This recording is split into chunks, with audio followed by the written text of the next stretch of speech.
10 महीने के बाद में ये बोल रही है कि मेरी बेटी के साथ में ऐसा हुआ। इससे पहले ये 10 महीने से पहले ये कहाँ थी? वहाँ से आने के बाद में जब ये इंग्लैंड से आई है, 21 अप्रैल को ये इंग्लैंड गई है, 2 मई की इसकी वापसी थी। तो 2 मई को आने के बाद में 12 मई को इसकी बेटी गेम खेलने के लिए गई है। तो अगर इसके साथ में रेप हुआ होता या कुछ ऐसा हुआ होता तो क्या इसकी बेटी गेम खेलने के लिए जाती? और फिर आकर इसने वहाँ पे गवाही में आके इसने पूरे स्टेज के सामने कम से कम इतने 20-30 हजार लोग। जय मसीह की दोस्तों, एक बार फिर से स्वागत है आपका हमारे इस चैनल पर। मैं आशा करता हूं कि आप लोग अच्छे होंगे। प्रभु का अनुग्रह, प्रभु की आशीष आप पर बनी हुई है। एंड दोस्तों, आज एक और वीडियो आप लोगों के लिए लेकर आया हूं। मैं चाहता हूं कि आप लोग इस वीडियो को देखें। उससे पहले आप लोगों ने अभी तक हमारे इस चैनल को सब्सक्राइब नहीं किया है तो प्लीज़ हमारे इस चैनल को सब्सक्राइब कीजिए, बेल आइकन को भी प्रेस कीजिए ताकि आने वाली कोई भी वीडियो आप लोग मिस ना कर सके और सारी न्यूज़ से आप लोग अपडेट रह सकें। और अभी जो वीडियो मैं आप लोगों को दिखाने जा रहा हूं दोस्तों, ये जो वीडियो है ये प्रॉफिट विजेंद्र जी की जो वाइफ है उनका ये वीडियो निकल कर सामने आया है। और मैं ये भी नहीं जानता हूँ कि ये वीडियो पहले का है या फिर अभी का है, बट मुझे मिला, मैंने थोड़ी सी जाँच की इस वीडियो के बारे में, पर मुझे नहीं पता लगा। लेकिन मैंने चाहा कि मैं आप लोगों के साथ में इस वीडियो को शेयर करूँ कि हालांकि जो प्रॉफिट विजेंद्र जी की जो वाइफ है वो क्या बोल रही है इन बातों को लेकर।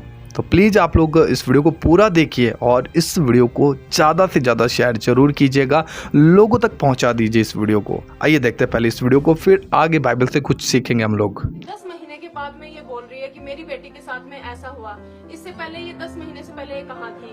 वहाँ से आने के बाद में जब ये इंग्लैंड से आई है, 21 अप्रैल को ये इंग्लैंड गई है, 2 मई की इसकी वापसी थी। तो 2 मई को आने के बाद में 12 मई को इसकी बेटी गेम खेलने के लिए गई है। तो अगर इसके साथ में रेप हुआ होता या कुछ ऐसा हुआ होता तो क्या इसकी बेटी गेम खेलने के लिए जाती? और फिर आकर इसने वहाँ पे गवाही में आके इसने पूरे स्टेज के सामने कम से कम इतने 20-30 हजार लोगों के सामने इसने गवाही दी कि मेरी बेटी इंग्लैंड से आने के बाद में गोल्ड मेडल जीत के लेके आई है। ਤੁਸੀਂ ਉਹਨਾਂ ਨੂੰ ਝੂਠਾ ਦੱਸ ਰਹੇ ਹੋ, ਤੁਹਾਡੇ ਪਤੀ ਦੇ ਉੱਤੇ ਐਲੀਗੇਸ਼ਨ ਲੱਗੇ ਨੇ ਪਰ ਹਾਲੇ ਤੱਕ ਉਹ ਸਾਹਮਣੇ ਨਹੀਂ ਆਏ ਤੇ ਤੁਸੀਂ ਉਹਨਾਂ ਦੀ ਸਪੋਰਟ ਦੇ ਵਿੱਚ ਆਏ ਹੋ, ਉਹ ਕਿੱਥੇ ਨੇ? वो बहुत जल्दी आएंगे। उन्हीं के ऊपर तो ऐसे रोक लगते हैं। नहीं, बहुत अभी वो फास्टिंग प्रेयर में बैठे हैं इस टाइम, क्योंकि ये जो एलिगेशन है, मेरी अभी डिलीवरी हुई है, मैं अपने छोटे से बच्चे को छोड़ के, मेरे पास में भी 2 बेटियां हैं और 1 बेटा है, जो मेरी पे जो झूठे आरोप है, मैं इनके चक्रों में फिर के मतलब मेरे फैमिली के ऊपर इतना डिप्रेशन आ चुका है कि मुझे कुछ समझ में नहीं आ रहा कि इस टाइम में हम क्या करें। बार-बार आप ही की फैमिली पे ऐसे आरोप क्यों? क्योंकि ये बदनाम करना चाहती है।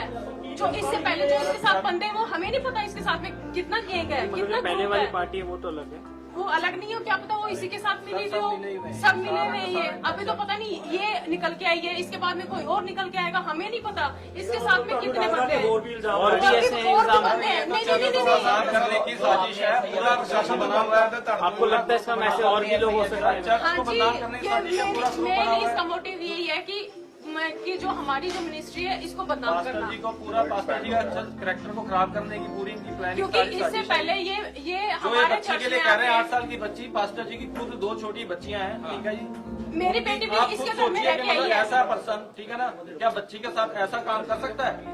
ठीक है। और जो वो बात कह रही है कि बच्ची को वहाँ छोड़ के गई इंग्लैंड में जाकर के, वहाँ पे कोई बच्ची को वो बच्ची कोई छोटी बच्ची माँ के साथ, माँ से अलग नहीं रहती, ठीक है।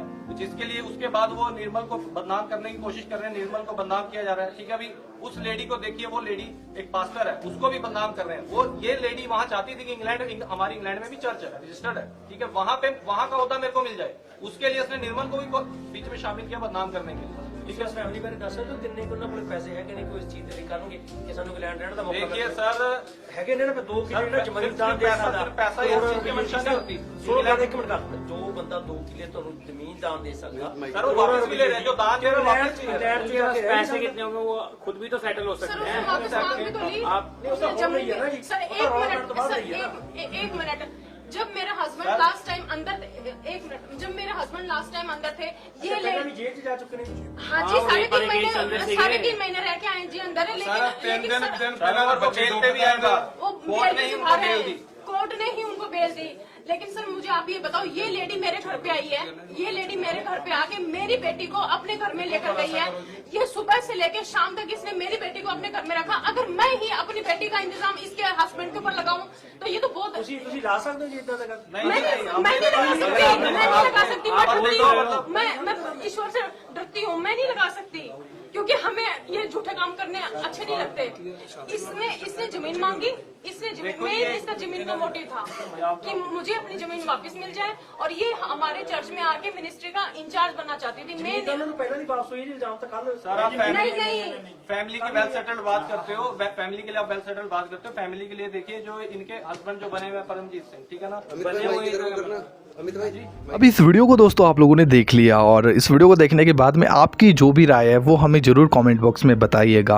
मैं इन बातों के ऊपर कुछ ज़्यादा बोलना नहीं चाहता क्योंकि आप लोग जान रहे हैं न्याय करने वाला केवल परमेश्वर है। वो सच्चे के साथ हमेशा खड़ा रहता है और वो कभी भी अपने लोगों को छोड़ता नहीं है। बाइबल से दोस्तों कुछ बातें मैं आप लोगों के साथ में शेयर करने जा रहा हूँ जिनको भी आप लोगों को सुनना बहुत ज़्यादा ज़रूरी है क्योंकि परमेश्वर का वचन हमें अद्भुत बातें सिखाता है और जब हम परमेश्वर के वचन में बने रहते हैं तो निश्चय शैतान हमसे दूर रहता है और शैतान हम पर प्रबल होने की कोशिश भी नहीं करता। तो दोस्तों हमें देखने को मिलता है फर्स्ट कुरिन्थियों की किताब उसका पहला चैप्टर उसकी 10 आयत में लिखा है, हे भाइयों तुम में से हमारे प्रभु यीशु मसीह के नाम से मैं विनती करता हूँ कि तुम सब एक ही बात कहो और तुम में फूट ना हो परंतु एक ही मन और एक ही मत होकर मिले रहो।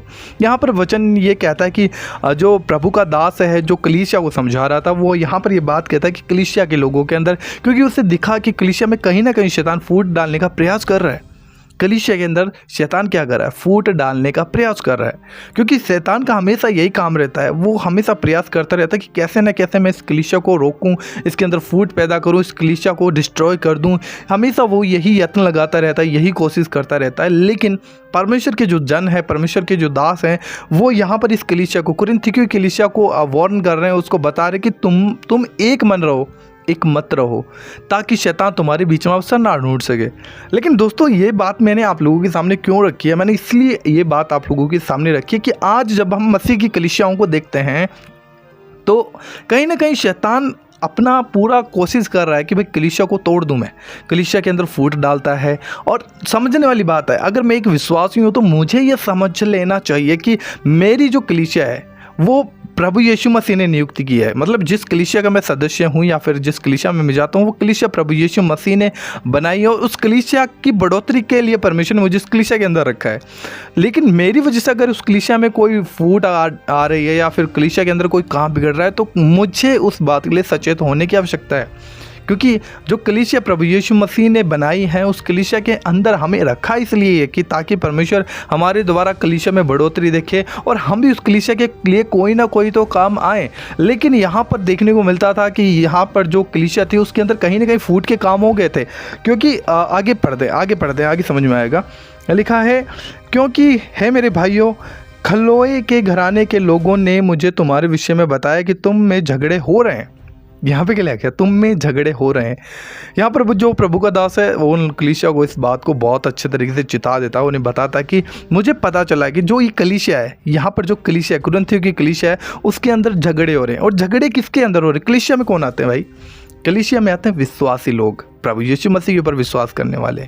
और वो अगर आपस में झगड़े करेंगे, अगर आपस में एक दूसरे के ऊपर दोष लगाएंगे, एक दूसरे की निंदा करेंगे, एक दूसरे को बुरा भला कहेंगे, एक दूसरे को मारेंगे पीटेंगे, तो क्या वो कलीसिया उन्नति पाएगी? बिल्कुल भी उन्नति नहीं पाएगी। परंतु शैतान क्या करेगा? उन चीज़ों का इस्तेमाल करेगा उस कलीसिया को डिस्ट्रॉय करने के लिए, उस कलीसिया को नष्ट करने के लिए, उस कलीसिया के अंदर फूट डालने के लिए, उस कलीसिया को बदनाम करने के लिए। वो हमेशा ऐसे यत्न निकालता रहता है और उसे अवसर मिलता है तो वो पूरी कोशिश करता है। तो यहाँ पर जो प्रभु का दास है वो इस तरीके से कलीसिया को समझा रहा है कि क्योंकि मुझे पता चला है कि कलीसिया में तुम लोग झगड़े कर रहे हो। तो आज कलीसियाओं के अंदर जो झगड़े हो रहे हैं, क्या ये कलीसिया की बढ़ोतरी के लिए? बिल्कुल नहीं, क्योंकि संसार हम पे दोष लगाता है, बहुत अलग बात है और हमें इस बात से आनंदित होना चाहिए, प्रभु ने बोला। लेकिन कलीसिया के अंदर ही जो मसीह को जानने वाले लोग हैं, अगर वहीं आपस में एक दूसरे के बैरी बनकर बैठ जाएंगे, एक दूसरे के ऊपर दोष लगाएंगे, एक दूसरे की निंदा करेंगे, तो क्या वो काम कर रहे हैं मसीह की देह का सा? बिल्कुल भी नहीं। तो हमें ये बात समझनी पड़ेगी कि जिस कलीसिया में हमें रखा गया है, क्योंकि इस संसार की जो कलीसिया है वो यीशु मसीह की कलीसिया है। आप जिस कलीसिया में उस कलीसिया के लिए आप आशीष का कारण बने। आपको जो काम सौंपा गया है आप उस काम को जिम्मेदारी से निभाएं। अगर आपके पास नहीं काम है तो आप प्रार्थना करें, प्रभु मुझे इस कलीसिया में कोई काम दे, वो निश्चय देगा, ताकि आप उस कलीसिया के लिए आशीष का कारण बन सके। आप उस कलीसिया के लिए प्रार्थना करें। अगर आपको लगता है कि भाई कोई गड़बड़ी डाल रहा है, उनको जाए समझाएं, अच्छे से प्यार से समझाएं, ना कि भाई उसकी बदनामी करें। तो मैं आप लोगों की ये क्यों बता रहा हूँ, क्योंकि आज कलीसियाओं के अंदर यही सब तो देखने को मिल रहा है। एक दूसरे के लोग विरुद्ध में खड़े हो गए और वो बोलते हैं कि हम मसीह हैं। भाई आप कैसे मसीह हो? क्या आप इंसानों का न्याय करोगे? आप मसीह हो तो आप इंसानों का न्याय नहीं कर सकते। न्याय करने वाला केवल हमारा पिता प्रभु यीशु मसीह है। वो अपने समय पे अपने आप न्याय करेगा, है ना। तो इस संसार में परमेश्वर हर एक को सुधरने का अवसर देता है, हर एक को सुधरने का अवसर देता है। वो न्याय तो एक ही दिन करेगा, जिस दिन आएगा वो धर्मियों को लेकर जाएगा। दोस्तों तो समझदार रहें, सावधान रहें। अगली वीडियो में मैं इसके आगे जो वचन है वो आप लोगों को ज़रूर समझाने का प्रयास करूंगा। इसलिए दोस्तों फिर से कहूंगा कि आप लोगों को बहुत कुछ इस चैनल से सीखने को मिलेगा। एंड हम न्यूज़ के साथ साथ बाइबल की भी बहुत खूबसूरत आयतों को सीखेंगे, जो कि मसीह के जीवन के लिए बहुत ज़्यादा इम्पोर्टेंट है। और जब आप इनको सीखोगे तो मैं विश्वास करता हूँ कि हम मसीह की देख के अंदर उन्नति को देखेंगे और कहीं ना कहीं कलीसिया बढ़ेगी और कलीसिया के अंदर बढ़ोतरी होगी। और परमेश्वर ने हमारा जो उद्देश्य है प्रभु यीशु मसीह में, वो भी यही है कि हम मसीह की कलीसिया के लिए उन्नति का कारण बने। तो आप लोगों को क्या सीखने को मिला, आप लोग ज़रूर इस वीडियो के कमेंट बॉक्स में बताइएगा, ताकि हम और भी लोग आपके कमेंट को पढ़कर आशीषित हो सकें और वो जान सकें कि सच में प्रभु का वचन कितना सामर्थ्य और महान है। दोस्तों एंड ज़रूर मैं इसके आगे आप लोग अपनी बाइबल में लिखा लीजिएगा 1 कुरिन्थियों उसका 1 चैप्टर उसका 10 से 11 2 वचन हमने पढ़े हैं। इसके आगे जब हम पढ़ेंगे आगे 12 या 13 14 जितना ही वचन होगा हम उनको पढ़ेंगे अगली वीडियो में। तो इसके लिए ज़रूर चैनल को सब्सक्राइब करके रखिएगा, ताकि आप लोग मिस ना कर सके, क्योंकि इन दिनों के अंदर हमें इन चीज़ों को लेकर बहुत सचेत और सावधान होने की आवश्यकता है। क्योंकि शैतान बहुत कोशिश कर रहा है कि कलीसियाओं को कैसे न कैसे नष्ट करे, लेकिन कलीसिया मसीह यीशु की और वो उसके ऊपर कुछ भी नहीं कर सकता। लेकिन अगर हमारे जीवन से कलीसिया में फूट डालने का शैतान कोई अवसर पाता है तो उन चीज़ों से हम बच पाएंगे और हम समझ पाएंगे कि हमारी कलीसिया के अंदर एक जिम्मेवारी है, एक जिम्मेदारी है, जिसको हम अच्छे तरीके से निभाएं। सो इस वीडियो में दोस्तों इतना ही। प्रभु आप सभी को बहुत आशीष दे, इस वचन के द्वारा परमेश्वर आपको बहुत ब्लेस करे। हम मिलते हैं किसी और वीडियो में, तब तक ज़रूर इस वीडियो को ज़्यादा से ज़्यादा शेयर कीजिए, चैनल को सब्सक्राइब कीजिए। प्रभु आपको बहुत ब्लेस करे। God bless you. जय मसीह की।